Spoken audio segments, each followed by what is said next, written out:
Kalau timbangan sudah mulai curang, pengusaha sudah nggak mau jujur, apa nggak bikin perut jadi mual? Begitu rakyat antri sembako pingsan nggak dapat beras, sementara beras ditumpuk-tumpuk sampai membusuk.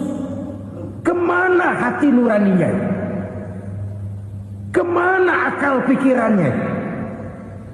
Kemana mereka yang berbuat atas nama rakyat tapi melihat rakyat susah tidak tergerak hatinya? Apabila timbangan sudah mulai dicurangi, bisnis sudah mulai melenceng, maka terjadilah paceklik. Sebuah negara yang berhasil dalam swasembada pangan, lalu sekarang menjadi negara yang rakyatnya antri untuk memperoleh kebutuhan pangan. Saudara-saudara kaum muslimin rahimakumullah, ini intinya adalah kecurangan. Kalau kecurangan sudah terjadi di mana-mana, dan ini milik siapa saja, bukan soal tempat, bukan soal jabatan, soal manusianya, SDM-nya. Kecurangan tidak cuma terjadi di kantor, di masjid bisa terjadi kecurangan. Korupsi tidak hanya bisa terjadi di kantor, di madrasah bisa ada korupsi. Faktor manusianya, ini soal SDM. Kecurangan yang besar tentu besar lagi kerugiannya. Kecurangan yang kecil, kecurangan sehari-hari, pedagang-pedagang kecil ngurangi timbangan, barang yang buruk dikatakan baik, yang baik dikatakan buruk, itu merugikan perorangan. Kecurangan yang besar merugikan bangsa dalam bentuk total, dalam bentuk seutuhnya. Nah, kecurangan-kecurangan seperti ini rakyat kan lihat, rakyat kan tahu, dan itu kembali terakumulasi di sini, pegel. Dan jangan lupa, rakyat yang nggak ngomong itu, rakyat yang nggak bersuara itu, batinnya menjerit, jeritannya menggoncang aras, dan itu didengar Allah. Yadullah fauqal jamaah, kata Nabi. Tangan Tuhan di atas orang banyak. Jeritan hati rakyat menggoncang aras.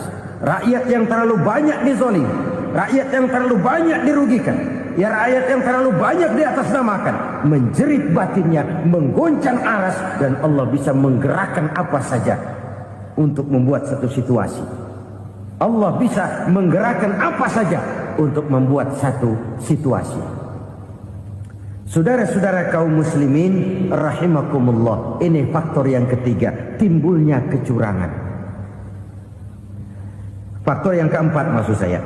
Yang kelima, penyebab timbulnya bencana menurut baginda Nabi, wala muni'uz zakat wala muni'uz zakat illa hubbisa anhumul qatr. Apabila zakat enggan dibayar, maka tercegahlah qatrun. Qatrun ini kalau bahasa kita sembako. Maka tercegahlah kebutuhan-kebutuhan yang kita perlukan. Ini, kita tidak meragukan bahwa yang kita tuju adalah masyarakat yang adil dalam kemakmuran dan makmur dalam keadilan. Nah, antara kemakmuran dan keadilan ini memang sering tidak bisa berjalan seiring. Pada saat kemakmuran kita kejar, ekonomi kita pacu, ada nilai-nilai keadilan yang tertinggal. Pada saat nilai keadilan kita tegakkan benar-benar, ada unsur-unsur kemakmuran yang terabaikan. Oke, kita bisa mengatakan kasus. Oke, kita bisa mengatakan itu sebagian kecil. Tapi kalau sebagian kecil, lama-lama kan jadi sebagian besar. Oke, kita mengejar kemakmuran. Pertanyaannya, kemakmuran untuk siapa? Oke, kita berikan kelompok tertentu kue yang besar dengan harapan nanti dia bagiin kuenya kepada yang kecil-kecil. Tapi kenyataan, mereka yang dapat kue besar akhirnya malah lupa diri dan lupa daratan. Mau makin besar, mau makin besar, mau makin besar, malah memeras yang kecil-kecil ini. Sekarang kan yang kecil modali yang besar. Ramai-ramai buka bank, ternyata kamuflase. Uang banknya untuk kredit perusahaannya sendiri. Nasabahnya rakyat kecil. Artinya apa? Rakyat kecil disuruh modalin orang yang udah gede. Ini kan sumber geledek urusan.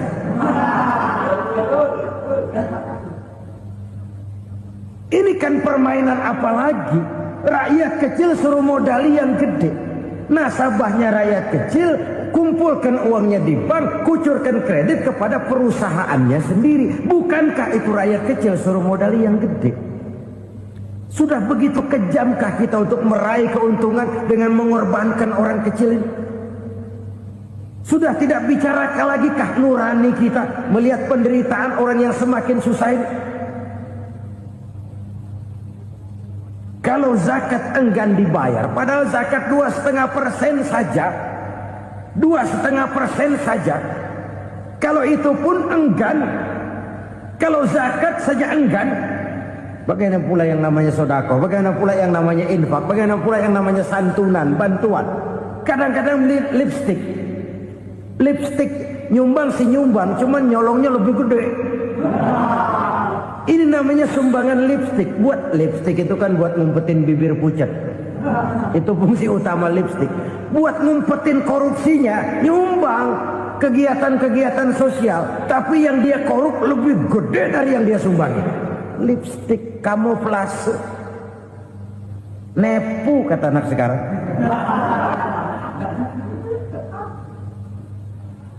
Saudara-saudara kaum muslimin rahimakumullah. Demikian berat kewajiban zakat ini sampai di zaman Sayyidina Abu Bakar pernah keluar komando perangi orang yang enggan membayar zakat. Perangi. Karena fungsi zakat adalah menjembatani antara si kaya dengan si miskin. Bahwa ada kemiskinan itu Qur'ani. Allah menyatakan, aku melebihkan rezeki sebagian kamu dari yang lain. Ini kan kesenjangan.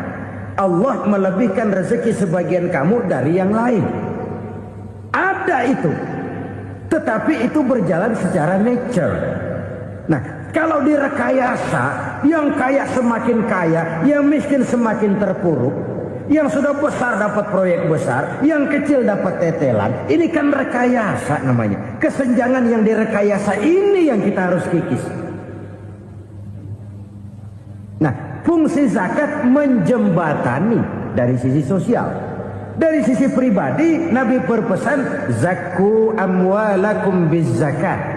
Bersihkan hartamu dengan zakat. Sekarang ada istilah nyuci uang. Uang hasil korupsi itu bisa dicuci, dijadikan uang bersih. Bukan pakai rinso, bukan. Pakai politiknya koruptor, diolah sedemikian rupa sehingga jadi uang resmi. Sudah memutik, itu termasuk yang disebut kejahatan kerah putih, white collar crime. Kejahatan kerah putih, kejahatan pakai dasi, kejahatan kelas kakap.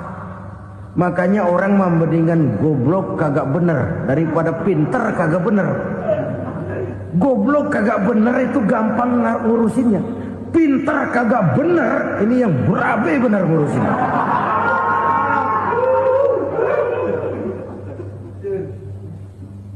Kita bukan cuma perlu orang pintar kok di zaman sekarang. Kita perlu orang-orang bener yang punya komitmen, yang sesuai kata dan perbuatan, yang bisa merasakan apa yang dirasakan oleh rakyat, yang punya sense of politik yang tinggi, yang peka, yang penuh keterbukaan, yang punya wawasan dan pandangan jauh ke depan.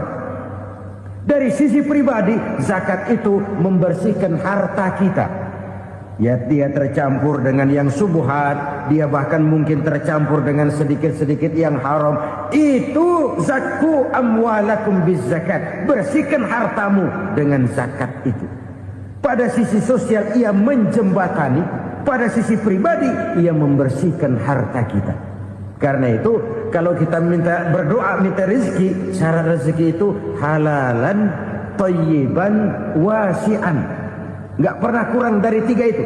Halal, bagus, banyak. halal bagus tapi sedikit, susah ngaturnya. Halal banyak tapi kurang bagus, buat apaan? Bagus banyak tapi haram, enggak ada artinya. Sebab kata Imamul Ghazali, kalau kau terlalu suka memakan makanan yang haram, dikunyah masuk ke dalam perut besar, digiling oleh perut besar, menghasilkan energi, menggerakkan sel-sel pembuluh saraf, kau juga akan cenderung berpikir yang haram. Kalau sudah cenderung berpikir yang haram, perbuatan pun akan mengarah kepada perbuatan-perbuatan yang haram. Dulu waktu kelompok Jimbaran 200 konglomerat Indonesia kumpul, dihimbau supaya sekian persen kasih pengusaha-pengusaha lemah. Itu kan cuma sekedar belas kasihan, tidak banyak menolong keadaan. Dan bukan itu yang diperlukan pengusaha-pengusaha kecil. Yang diperlukan adalah berikan kami kesempatan seperti mereka dapat kesempatan. Berikan kami peluang seperti mereka juga dikasih peluang. Kalau cuma dikasih 100 juta, 200 juta hari ini, usaha kami nggak ada prospeknya, peluang kagak ada, kan sama juga bohong. Diceburin ke kali, disuruh berenang, tangan diikat, mendingan mampusin ketahuan. Ayo berenang, berlomba, tangan diikat, kaki diikat, sama saja nyuruh mati. Jadi jangan kasih ikannya, kasih kailnya. Yang diperlukan pengusaha kecil menengah ke bawah itu bukan cuma sekedar belas kasih dari konglomerat-konglomerat besar. Berikan kami peluang seperti mereka juga dapat peluang. Berikan kami kesempatan seperti mereka dapat kesempatan. Berikan kami kredit dengan kemudahan seperti mereka juga kalau minta kredit begitu mudahnya. Menciptakan peluang dan kesempatan, pemerataan. Bukan menciptakan manusia Indonesia dengan standar ekonomi yang sama. Semua rumahnya harus sama, semua punya mobil. Itu sih kebersamaan bebek. Bebek, coba lihat bebek, satu ngalor semua, satu ngidul semua. Kebersamaan bukan itu. Kebersamaan adalah menciptakan peluang. Kalau yang kaya bisa semakin kaya, kenapa yang miskin tidak bisa ikut naik jadi sedikit kaya? Kalau pengusaha yang sudah kuat bisa bertambah menjadi kuat dengan proyek mega proyek, kenapa yang menengah tidak bisa ikut menjadi kuat? Dan kenapa kekejian itu merajalela? Kita dengar lewat berita-berita PLN tekor, PLN utang. Kenapa? Dia beli listrik dari swasta yang belinya lebih mahal daripada penjualannya. Artinya dia beli itu listrik dari perusahaan listrik swasta, dia jual kepada rakyat lagi. Harga jualnya lebih murah daripada dia beli kepada swasta. Kenapa? Ada tekanan lagi tuh. Biasa siklus lagi. Hukum Boyle. Atas neken, paling bawah gepeng. Ya kita nih rakyat kecil, emang nasibnya gepeng terus. Saudara-saudara kaum muslimin rahimakumullah. Dari 5 penyebab bencana ini, kita ambil kesimpulan untuk sebuah renungan dan introspeksi kita bersama. Pertama, mengingkari janji. Padahal janji itu yang lebih tinggi nilainya adalah di hadapan Allah Subhanahu wa taala. Baik wakil-wakil rakyat di parlemen maupun pemimpin-pemimpin rakyat di dalam kabinet, apabila memangku suatu jabatan, selalu mereka mengawali dengan sumpah, dan sumpah itu dimulai dengan demi Allah. Sadarkah kita pada saat itu kita ucapkan bahwa kita sudah mempertaruhkan Allah untuk jabatan yang kita pegang? Kita sudah mempertaruhkan nama Allah untuk posisi yang dipercayakan kepada kita. Sadarkah kita bahwa menyia-nyiakan itu satu dosa yang sangat besar, yang tidak hanya kepada Allah tetapi juga kepada rakyat yang kita wakili, kepada rakyat yang kita pimpin. Saudara-saudara kaum muslimin rahimakumullah. Kita menyaksikan peristiwa-peristiwa yang memilukan dan memalukan. PHK terjadi di mana-mana. Pengangguran meningkat, harga-harga membumbung tinggi, daya beli rakyat semakin lemah. Sementara di bidang politik, kejadian-kejadian memberikan indikasi bahwa persatuan dan kesatuan kita sebagai bangsa dewasa ini tengah berada dalam ujian yang berat. Pada jumpa kita kali ini, tanpa bermaksud untuk mencari kambing hitam dari bencana yang kita hadapi, saya ingin menyampaikan sebuah hadis yang diriwayatkan oleh Imam At-Tabarani dari Ibnu Abbas bahwa Rasulullah sallallahu alaihi wasallam bersabda, "Khamsun bi khamsin." Ada 5 perkara yang dapat menimbulkan 5 macam bencana. Mari kita renungi hadis ini satu demi satu sebagai bahan introspeksi buat kita semua dalam menghadapi bencana yang tengah berlaku sekarang ini. Yang pertama, ma naqasa qaumul ahda illa sullita alaihim aduwwuhum. Apabila suatu kaum sudah mengingkari janjinya, maka mereka pun akan dikuasai oleh musuh-musuh mereka. Sederhana saja nampak kalimat dalam hadis ini. Apabila orang sudah mengingkari janji, mereka akan dikuasai oleh musuh-musuh mereka sendiri. Dan musuh kita yang paling utama saat ini adalah kemiskinan dan kebodohan. Kenapa itu terjadi? Karena kita mengingkari janji kita sendiri. Di saat awal-awal berdirinya Orde Baru, kita pernah berjanji untuk melaksanakan Pancasila dan Undang-Undang Dasar 45 secara murni dan konsekuen. Kita berjanji bahwa kita akan menegakkan pemerintah yang bersih dan berwibawa. Itu semua pada permulaannya. Waktu demi waktu berjalan, kita lupa dengan janji yang kita ucapkan itu. Ketuhanan yang Maha Esa kita ucapkan, tapi kesetanan yang luar biasa yang kita lakukan. Kemanusiaan yang adil dan beradab yang kita dengungkan, tetapi kemanusiaan zalim dan biadab yang kita praktekkan. Sederhana saja saudara, hampir setiap pejabat pada posisi-posisi kunci, di awal-awal ia memangku jabatan itu, biasanya ia mengucapkan sumpah dengan lafaz demi Allah bahwa dalam melaksanakan jabatan ini saya tidak akan menerima hadiah atau pemberian dalam bentuk apapun. Itu pada permulaannya. Lama-lama rupanya hadiah itu asik juga, mulai diterima. Lama-lama dirasa kurang, mulai menagih. Dan akhirnya terjadilah praktek yang disebut suap menyuap, semir menyemir, dan lain sebagainya. Kalau ini sudah menjadi kenyataan, bagaimana kita mau menegakkan pemerintah yang bersih dan berwibawa? Undang-Undang Dasar 45 menyatakan bahwa bumi, air, dan seluruh kekayaan negara dikelola oleh negara bagi sebesar-besar kemakmuran rakyat. Yang terjadi adalah bahwa kita merasa mewakili rakyat untuk menikmati harta dan kekayaan negara, sehingga rakyat banyak tidak bisa ikut menikmatinya. Menumpuklah harta itu sehingga terjadilah pepatah, gunung ditimbun, sumur digali. Yang kaya semakin kaya, yang miskin semakin terpuruk. Kita ingkar dengan janji yang kita ucapkan di awal-awal kita bergerak. Kita ingkar dengan janji pada saat kita mengatakannya dengan menyebut nama Allah, dengan mempertaruhkan nama Tuhan. Sehingga pada akhirnya jabatan pun mengalami tender. Sudah menjadi rahasia umum.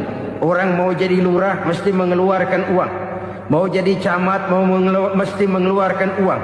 Mau jadi wali kota, bupati, bahkan gubernur, itu ada pasarannya. Secara logika, kalau orang memperoleh satu jabatan karena banyak mengeluarkan uang, tentu pada saat ia mengeluarkan uang, ia sudah punya pemikiran, modal pasti pulang, modal pasti kembali. Kalau orang memperoleh suatu jabatan karena banyak mengeluarkan uang, maka langkah pertama yang dia lakukan setelah memangku jabatan itu ialah bagaimana uang bisa kembali, bagaimana modal bisa pulang. Kalau modal sudah pulang, pikiran berikutnya bagaimana supaya dapat untung. Lalu kapan mau bekerja untuk kepentingan rakyat? Itu nomor 18. Kemudian kalau ada proyek-proyek besar, pertanyaannya ialah bukan apakah proyek ini bermanfaat bagi rakyat, apakah proyek ini layak untuk diteruskan, tetapi yang jadi pertanyaan paling utama ialah bagian saya berapa duit dari proyek ini. Kita bisa lihat proyek, mega proyek lahan 1 juta hektar di Kalimantan Tengah, triliunan rupiah, dan proyek itu gagal. SD Impres bulan ini diresmikan, bulan depan retak. Jembatan-jembatan bulan ini gunting pita, bulan depan runtuh. Kita ingkar dengan janji. Kita berkata kita bekerja untuk kepentingan rakyat, tapi kita tidak pernah mengenal rakyat itu. Apabila suatu kaum sudah mulai mengingkari janji, maka mereka akan dikuasai oleh musuh-musuh mereka. Akibatnya tersusunlah barisan-barisan sakit hati yang makin lama makin menjadi bola salju, menggelinding membesar, dan kemudian terjadilah hal-hal yang tidak kita inginkan lagi. Apabila suatu kaum sudah mengingkari janji, maka mereka akan dikuasai oleh musuh-musuh mereka. Ini penyebab bencana yang pertama. Kita tidak konsekuen. Tadinya kita dengan lantang teriak-teriak berantas korupsi, ganyang korupsi. Pada waktu kita belum mendapat kesempatan. Setelah kita naik punya kesempatan, rupanya korupsi enak juga dirasa. Terjadi pergeseran nilai, orang luntur, kehilangan idealisme awal. Lalu untuk menghibur-hibur diri, menutup-nutup kesalahan, kita gunakanlah pepatah bahwa tidak ada gading yang tak retak, bahwa kita harus mikul dur mendem jero. Itu semua cuma sebagai dalih agar kesalahan kita tidak dibicarakan orang lain. Padahal kita sendiri yang mengingkari janji. Kita yang keluar dari komitmen awal kita. Kita berjanji melaksanakan Pancasila dan Undang-Undang Dasar 45 dengan murni dan konsekuen. Kita berjanji untuk menegakkan pemerintah yang bersih dan berwibawa. Namun dalam kenyataannya itu tidak kita laksanakan dengan sebagaimana mestinya. Kita bergeser, kita mengalami proses degradasi, peluncuran nilai, dan akhirnya terbentuklah barisan-barisan sakit hati yang semakin lama semakin membesar itu. Kita harus introspeksi.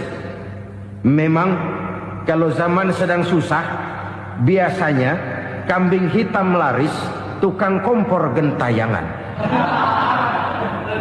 Itu dari dulu selalu mencari kambing hitam. Karena itu kita tidak bicara orang, kita tidak bicara siapa yang salah, kita bicara sistem, dan sistem itu bisa mengena siapa saja. Kalau orang sudah mulai mengingkari janji, bergeser dari komitmen awal, itu sudah mulai ia mengalami proses peluncuran, proses degradasi. Ini penyebab yang pertama. Kita tidak lagi konsekuen bahwa bumi, air, sumber daya alam adalah milik negara, dikuasai oleh negara, digunakan bagi sebesar-besar kemakmuran rakyat. Ternyata rakyat yang makmur itu tidak merupakan gambaran yang menyeluruh dari rakyat kita. Undang-undang dasar kita menganut ekonomi kekeluargaan, tapi yang kita praktekkan adalah ekonomi keluarga. Kalau bukan keluarga nggak dapat proyek. Kalau bukan keluarga nggak dapat macam-macam. Kekeluargaan kita rubah menjadi keluarga. Timbullah penyakit nepotisme. Kita bergeser, kita ingkari janji. Dan kita anggap kita atasnamakan rakyat. Rakyat cuma sekedar jadi address, rakyat cuma sekedar jadi alamat, tetapi kehidupan mereka tidak banyak berubah dan tidak banyak terangkat. Kaum muslimin rahimakumullah, ini penyakit yang pertama, penyebab bencana yang pertama. Yang kedua kata Nabi, wa ma hakamu bighairi ma anzalallah.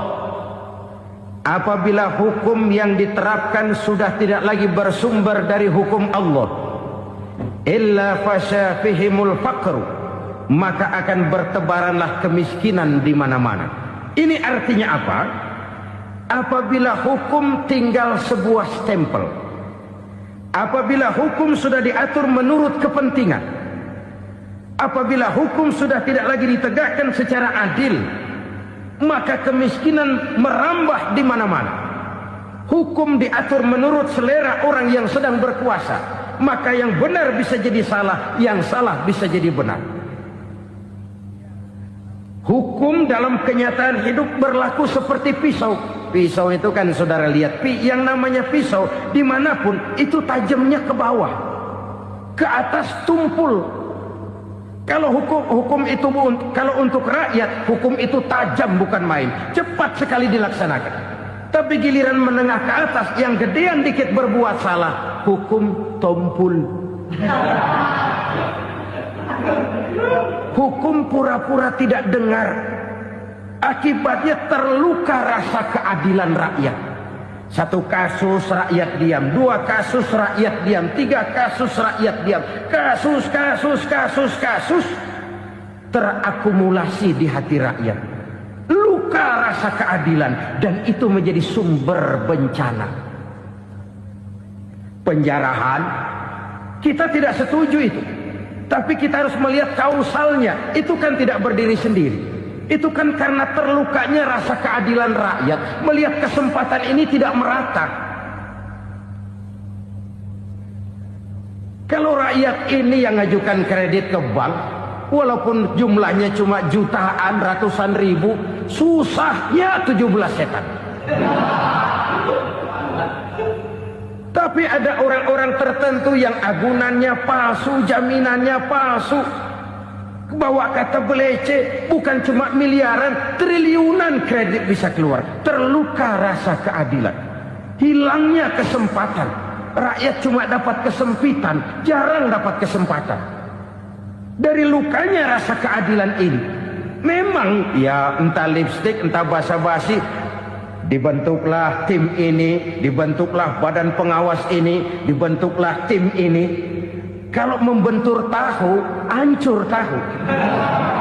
Tapi kalau tim yang dibentuk membentur karang, bukan karangnya yang hancur biasanya, timnya yang bubar. Kenapa? Yang dibentur batu karang yang sangat keras. Kita main-main dengan hukum, kita tidak konsekuen dengan hukum, luka rasa keadilan, dan itu terakumulasi.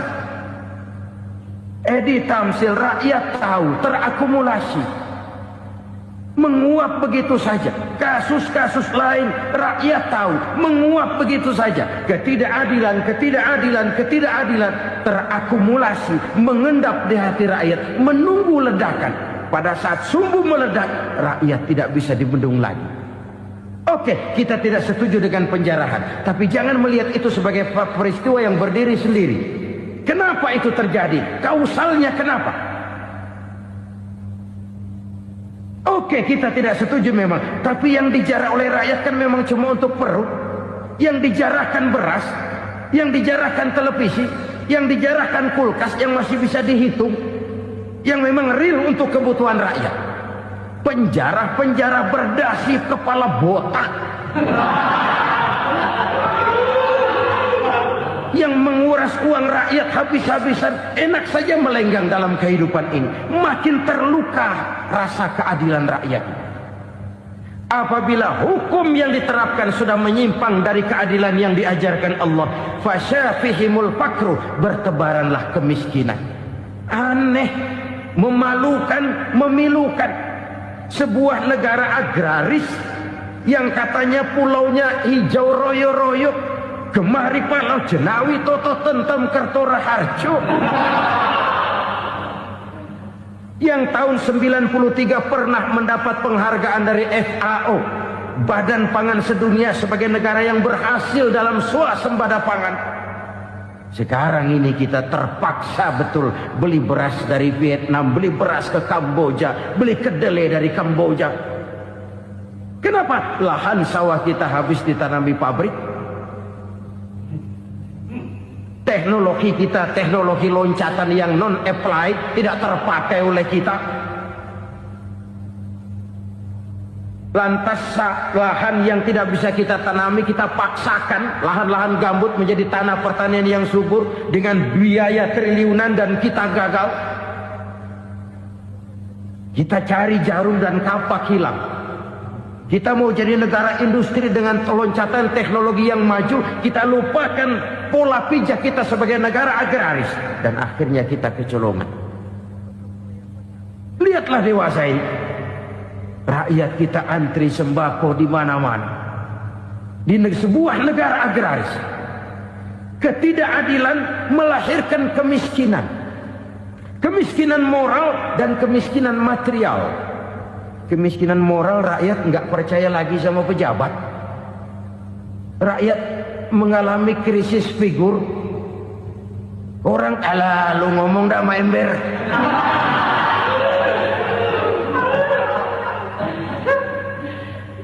Penataran yang menghabiskan biaya miliaran itu melahirkan pejabat-pejabat korup.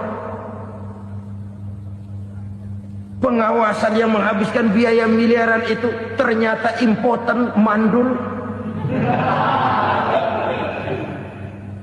Kemiskinan moral. Jujur saya berkata, saudara-saudara, setelah pintu reformasi dibuka, itu yang masuk memang macam-macam.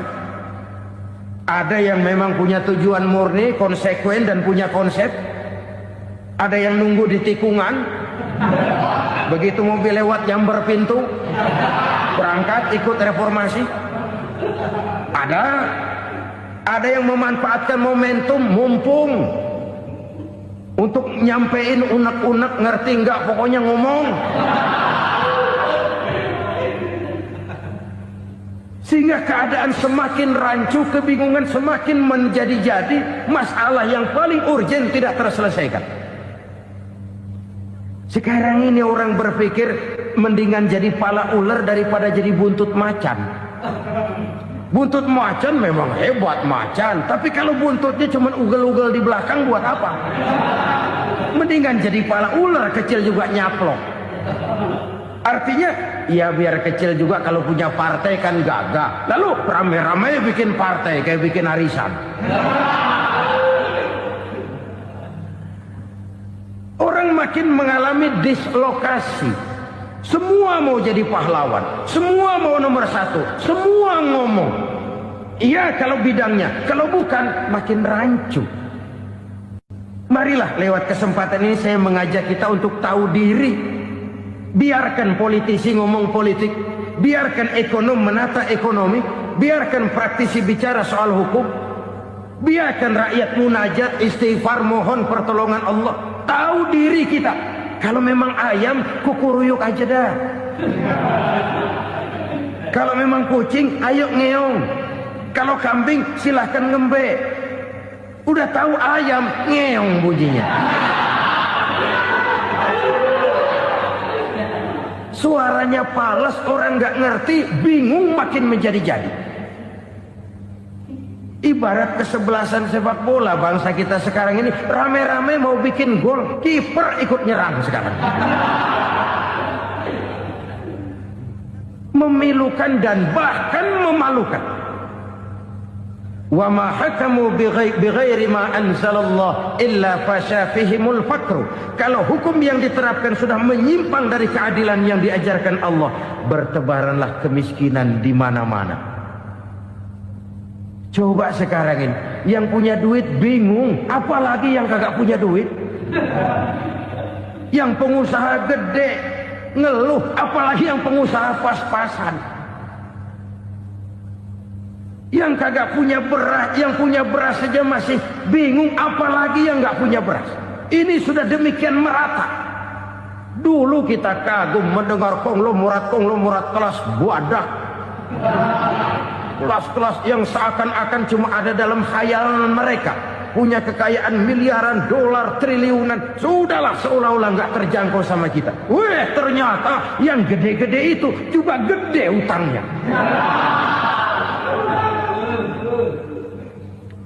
Dan rontok satu demi satu. Ternyata rakyat selama ini cuma dialamatkan, cuma dijadikan adres. Rakyat yang tidak banyak ngerti persoalan ini harus menanggung hidup ini begini berat, harus menanggung beban hidup ini begini tinggi, daya beli semakin lemah, semakin terpuruk dan terpuruk, sedang keadaan belum juga banyak berubah. Yang hutang sama luar negeri itu kan bukan rakyat kecil, Ciano. Yang banyak nyimpen dolar juga kan Ciano. Rakyat kecil bocah kampung mah jangankan nyimpen dolar, ngelihat juga tumben. Kemana kita mesti bercermin? Sekali lagi saya mengatakan, maaf, kita tidak bermaksud mencari kambing hitam. Karena itu kita tidak bicara orang, kita bicara sistem, kita bicara keadaan. Beginilah yang dikatakan Nabi, penyebab timbulnya bencana, hukum yang ditegakkan tidak lagi berorientasi kepada keadilan, tapi berorientasi kepada kepentingan. Akhirnya bentuk hukum seperti pisau, tajam ke bawah, tumpul ke atas. Hukum cuma buat rakyat kecil, tetapi kelompok menengah ke atas kadang-kadang kebal dari perlakuan hukum. Maka bertebaranlah kemiskinan. Iya, kemiskinan moral berupa lukanya rasa keadilan. Kalau rasa keadilan terluka, orang kan nunggu kesempatan, saudara. Iya, dia nggak bisa ngomong. Iya, dia nggak sanggup action.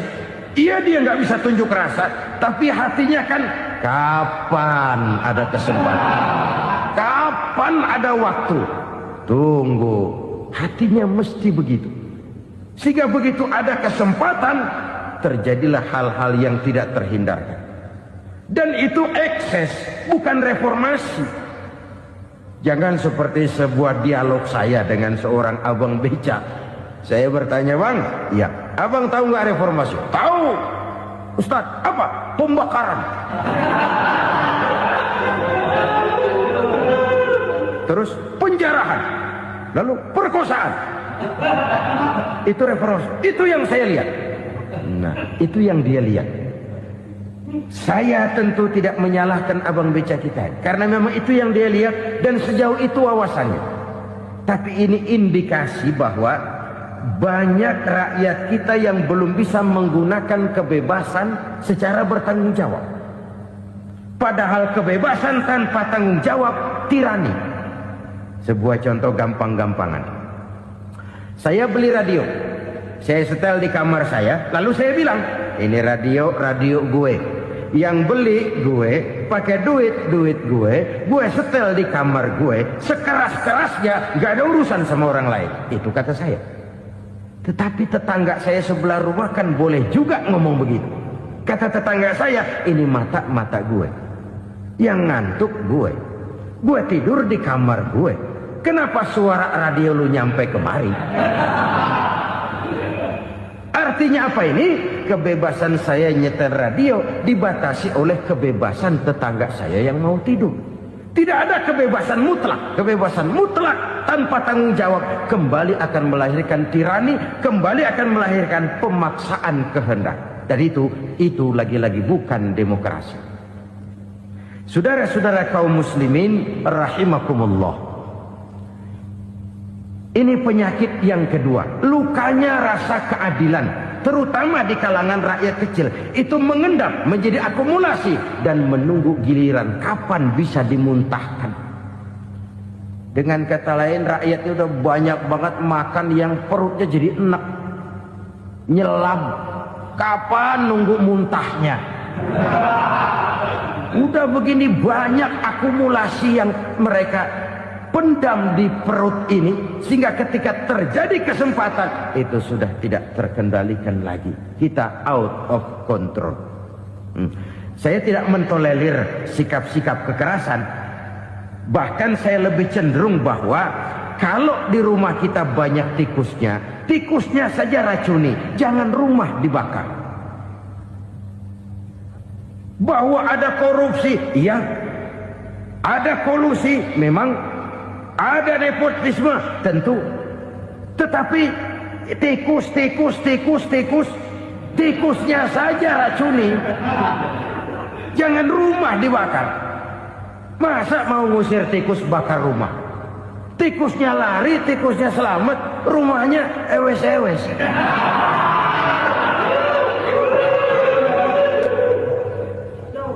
Tikus selamat, rumah nggak punya. Masalah nggak terselesaikan dengan sebagaimana yang kita harapkan. Kita sepakat ini negara hukum. Dan di hadapan hukum semua manusia itu sama. Itu prinsip yang diajarkan Allah. Al-musawat bainan nas fi takalifil ahkam. Semua manusia sama dalam berhadapan dengan hukum Allah Subhanahu wa taala. Kalau hukum sudah pandang bulu, itu jelas yang enak yang banyak bulunya. Siapa yang banyak bulunya? Monyet. Kalau hukum pandang bulu, monyet keenakan. Saudara-saudara kaum muslimin rahimakumullah, introspeksi. Mari kita bercermin bagaimana perjalanan hukum selama ini. Kalau introspeksi ini kita temukan, lalu ada upaya untuk memperbaiki diri. Jangan menggunakan tak ada gading yang tak retak, mikul duwur mendem jero untuk menutup-nutupi kesalahan orang. Padahal kesalahan itu sedemikian besar. Padahal rakyat kita tiap hari antri sembako. Ada yang sehari sekali makan. Ada yang makan sudah bercampur tiwul. Ada yang nasi sudah dicampur pisang, balik jadi orok lagi. Macam-macam upaya rakyat untuk menangsal perut ini. Lalu rakyat ditenang-tenangkan, lebih baik puasa Senin Kemis sambil menghadapi krisis ekonomi. Kenapa rakyat yang disuruh puasa? Kenapa bukan pejabatnya yang puasa lebih dulu untuk kemakmuran rakyat? Kalau rakyat yang memang perutnya udah gepeng disuruh puasa, makin krempeng perutnya. Artinya pejabat harus punya sense of politik. Ya, tidak, puasa itu kan tidak cuma Senin Kemis saja puasa itu. Puasa perasaan, puasa menghargai perasaan yang sedang kondisi yang sedang dihadapi oleh rakyat. Bagaimana rakyat yang tengah antri sembako melihat pejabatnya lewat dengan mobil yang harganya sampai 1 miliar. Oh, inilah pemimpin saya. Luka lagi rasa keadilannya. Kita tidak tenggang rasa. Puasa dalam artian itu pun akan menolong menegakkan semangat kebersamaan, membentuk semangat kebersamaan. Saudara-saudara kaum muslimin rahimakumullah, penyebab bencana yang ketiga dikatakan oleh baginda Nabi, wala dhaharat fihimul fahishatu illa fasha fihimul maut. Apabila kekejian telah merajalela, maka maut bertebaran di mana-mana. Kita renungi butir kalimat dalam hadis ini. Apabila kekejian telah merajalela, maut bertebaran di mana-mana. Begitu murah arti sebuah kehidupan. Penjarahan untuk hal-hal yang kecil tapi sampai mengorbankan nyawa. Apabila kekejian sudah terjadi di mana-mana, maut pun bertebaran. Maut dalam arti berpisah ruh dengan jasad, tapi juga maut dalam arti orang bisa mati karirnya, orang bisa mati usahanya, orang bisa mati kesempatannya karena perbuatan-perbuatan keji yang selama ini tidak terbendung. Lahirlah teori mafia. Siapa yang kuat dia yang berkuasa, siapa yang lemah dia menjadi mangsa. Proyek-proyek besar yang menang tender itu ya dari itu ke itu saja. Yang pengusaha-pengusaha tidak punya koleksi, koneksi, tidak bisa bayar komisi, dapat proyek tetelan. Ada dagingnya, dikit namanya juga tetelan. Dagingnya sudah habis disantap oleh meja. Sekian puluh meja dilalui, sekian puluh amplop dikeluarkan. Sehingga yang akhirnya ya tinggal tetelan itu tadi. Maka kualitas pekerjaan pun sudah bukan lagi jadi masalah. Demikianlah mafia-mafia ini bermunculan di mana-mana. Di pengadilan terkenal mafia pengadilan. Hukum bisa dibeli, hukum bisa dipesan menurut kebutuhan sponsor. Mafia peradilan, mafia politik, mafia ekonomi, bahkan mafia agama yang menggunakan agama sebagai kedok, menggunakan agama sebagai dalih, menggunakan agama sebagai topeng untuk melancarkan maksud-maksud politiknya pun tidak tertutup kemungkinan. Apabila kekejian telah merajalela, maut bertebaran di mana-mana. Korupsi, kolusi, nepotisme itu bagian dari kekejian. Kita selama ini kalau mendengar maksiat, itu yang terbayang cuma judi, mabuk, zina. Iya, itu maksiat. Tapi korupsi, kolusi, nepotisme itu juga maksiat dalam bentuk lain. Kalau ini sudah bertebaran, maka maut terjadi di mana-mana. Jangan bayangkan cuma mati orangnya, itu sih kewajiban. Yang menyakitkan itu orangnya masih hidup tapi dibikin mati. Karirnya mati. Kenapa? Karena yang diperlukan bukan cuma orang pinter tapi orang taat. Biar pinter, kalau nggak taat minggir. Biar bodoh, kalau taat bisa nyenangin atasan, bisa nyemur. Kumaha juragan wae ayo nama. Itu yang kadang-kadang dapat penghargaan. Tidak ada prestasi kerja kecuali bikin senang orang di atas. Kita lihat di desa-desa jalan rusak. Kalau ada berita pejabat anak mau turun, jalan rata sekali. Sampai tanah dari mana aja dikeruk buat ngeratain tuh jalan. Pejabat pulang legok lagi jalanan. Katanya kita kerja buat rakyat, nyatanya kita cuma melayani atasnya. Kenapa? Terjadi lingkaran setan. Seperti kata lagu Dul Sumbang itu. Mahasiswa takut sama dosen, dosen takut sama dekan, dekan takut sama rektor, rektor takut sama menteri, menteri takut sama presiden, presiden takut sama mahasiswa. Lah muter balik lagi. Lingkaran setan. Lingkaran setan. Saudara-saudara kaum muslimin rahimakumullah. Kekejian yang merajalela, praktek-praktek mafia yang tertuang dalam kehidupan sehari-hari menyebabkan orang mati karirnya, jasad masih hidup, karir mati, itu menyakitkan. Mati bisnisnya. Rakyat kecil pernah senang ketika cengkeh booming, harganya bagus, rakyat banyak yang pergi haji. Lalu mau ditata, lahir tata niaga cengkeh, malah amburadul. Harga cengkeh jatuh, petani cengkeh kecil menjerit. Siapa yang untung? Segelintir orang. Masihkah kita pakai atas nama rakyat untuk kepentingan nasional? Padahal yang nyanyi cuma segelintir orang. Masihkah kita mau bohongi rakyat ini dengan mobil nasional tapi bikinan Korea? Masihkah kita mau bermain verbalisme, bermain kata? Ini sebuah masa lalu yang tidak perlu terulang lagi untuk masa-masa yang akan datang. Kekejian merajalela, orang mati karir. Bisa mati usaha, mati bisnis.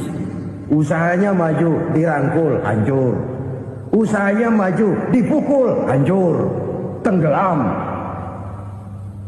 Bahkan yang memilukan dan memalukan badan-badan usaha milik negara itu dikebiri sedemikian rupa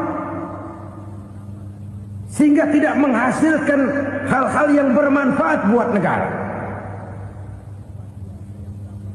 Saudara-saudara kaum muslimin rahimakumullah, kalau nafsu yang sudah mengatur itu semua, maka kekejian pun merajalela. Orang sudah pakai teori mafia, yang kuat dia yang menang, yang kuat dia yang berkuasa, yang lemah silakan minggir di sudut-sudut kehidupan. Kalau kekejian seperti ini merajalela, maut bertebaran di mana-mana. Banyak orang mati karirnya, banyak orang mati usahanya, banyak orang mati imajinasinya. Sekarang ini dalam dunia seni, yang banyak karyawan seni, bukan seniman. Seniman itu kan dilahirkan, lain seniman, lain karyawan seni. Sekarang yang banyak karyawan seni, bukan seniman. Mati karir, mati imajinasi, mati improvisasi. Sehingga kehidupan persis sinetron. Sinetron itu yang kita lihat rumah mewah, yang kita lihat rumah bagus. Gak pernah kita lihat di sinetron kita ini rakyat antri sembako. Kita dijejali hal-hal yang indah, yang wah, yang membuat kita tenggelam dalam gaya hidup instan, tenggelam dalam gaya hidup wah. Kita lupa dengan realitas keseharian di tengah-tengah masyarakat kita. Lahirlah kelompok-kelompok selebritis, dibesarkan oleh berbagai media. Selebritis pilek aja masuk koran, pilek.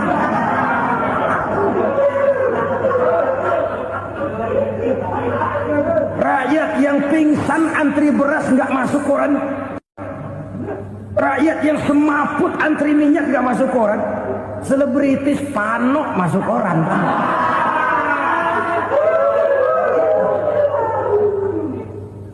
Kita besarkan hal-hal kecil, kita kecilkan hal-hal besar. Karena apa? Kita mengejar oplah. Kita profit oriented, tidak lagi berorientasi kepada realitas hidup yang kita hadapi ini. Kalau kekejian sudah merajalela, kata Nabi, maka maut bertebaran di mana-mana. Maut dalam artian maut, coba lihat sekarang begitu murah nyawa. Karena 1000 perak orang mau nusuk bunuh. Karena beras seliter orang khilaf, begitu murah kehidupan. Tapi kekejian dalam bentuk korupsi, kolusi, nepotisme, kekejian dalam bentuk itu mematikan karier, mematikan bisnis, mematikan imajinasi, mematikan kreativitas. Itu juga maut dalam bentuk lain akibat kekejaman lain. Ini penyebab yang ketiga. Yang keempat, penyebab bencana menurut baginda Rasul, wala tuffiful mikyala illa muni'un nabat. Apabila timbangan sudah dicurangi, maka tercegahlah tumbuh-tumbuhan. Apabila timbangan sudah mulai curang, maka terjadilah musim paceklik. Apabila bisnis sudah bergaya mafia tadi itu, kecurangan-kecurangan terjadi, tender di balik pintu, yang dimenangkan cuma kelompok-kelompok yang bisa memberikan presentasi yang besar, muni'un nabat, terjadilah paceklik. Paceklik, panen gagal, wereng ya wereng, kemarau panjang, it's okay, air sulit, iya. Tetapi kan semua itu ada yang ngatur. Kemarau ada yang ngatur, belalang itu ada yang ngatur, air itu juga ada yang ngatur. Yang ngatur itu yang serba maha. Kalau ia murka melihat kecurangan timbangan, Allah itu kalau murka kan gampang saja, tinggal komandoin balang, lang, hancurin tuh sawah. Konvoy belalang, konvoy. Allah tinggal ngutik. Angin El Nino, mampir lo ke Indonesia. Hujan nggak turun-turun, kemarau panjang. Jadi kalau musim kemarau kan namanya anginnya El Nino. Kalau musim hujan anginnya namanya La Nina. Cakep namanya, kejem orangnya.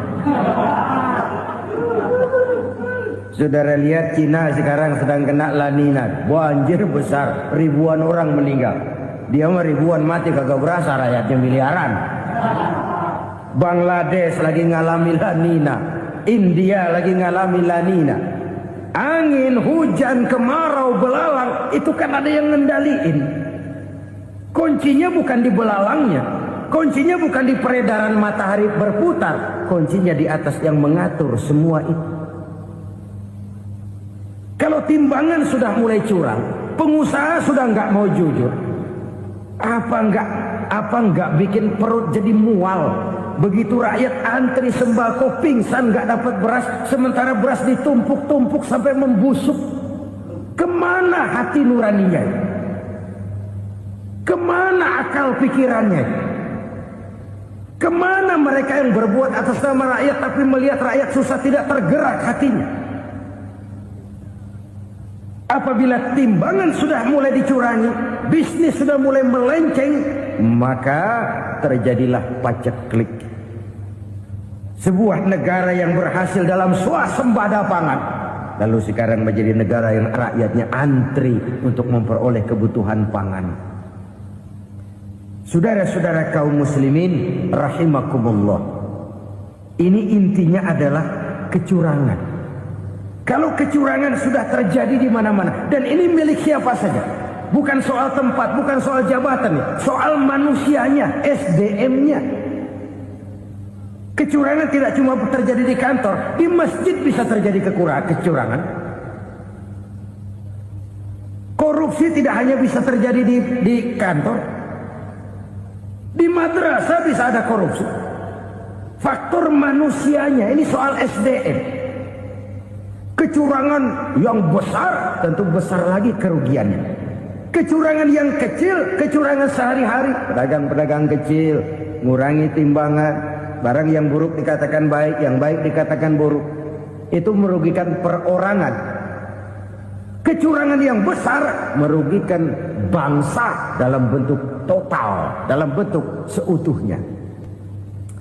Nah, kecurangan-kecurangan seperti ini rakyat kan lihat, rakyat kan tahu, dan itu kembali terakumulasi di sini, pegel. Dan jangan lupa, rakyat yang nggak ngomong itu, rakyat yang nggak bersuara itu, batinnya menjerit, jeritannya menggoncang aras, dan itu didengar Allah. Yadullah fauqal jamaah, kata Nabi. Tangan Tuhan di atas orang banyak. Jeritan hati rakyat menggoncang aras.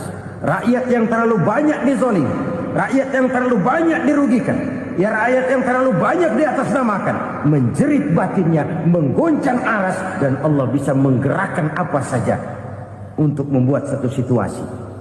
Allah bisa menggerakkan apa saja untuk membuat satu situasi. Saudara-saudara kaum muslimin rahimakumullah, ini faktor yang ketiga, timbulnya kecurangan. Faktor yang keempat maksud saya. Yang kelima, penyebab timbulnya bencana menurut baginda Nabi, wala muni'uz zakat wala muni'uz zakat illa hubbisa anhumul qatr. Apabila zakat enggan dibayar, maka tercegahlah qatrun. Qatrun ini kalau bahasa kita sembako.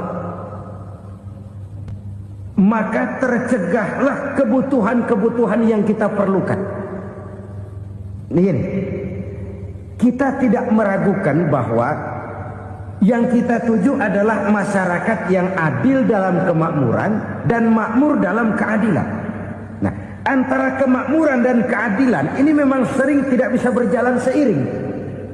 Pada saat kemakmuran kita kejar, ekonomi kita pacu, ada nilai-nilai keadilan yang tertinggal. Pada saat nilai keadilan kita tegakkan benar-benar, ada unsur-unsur kemakmuran yang terabaikan.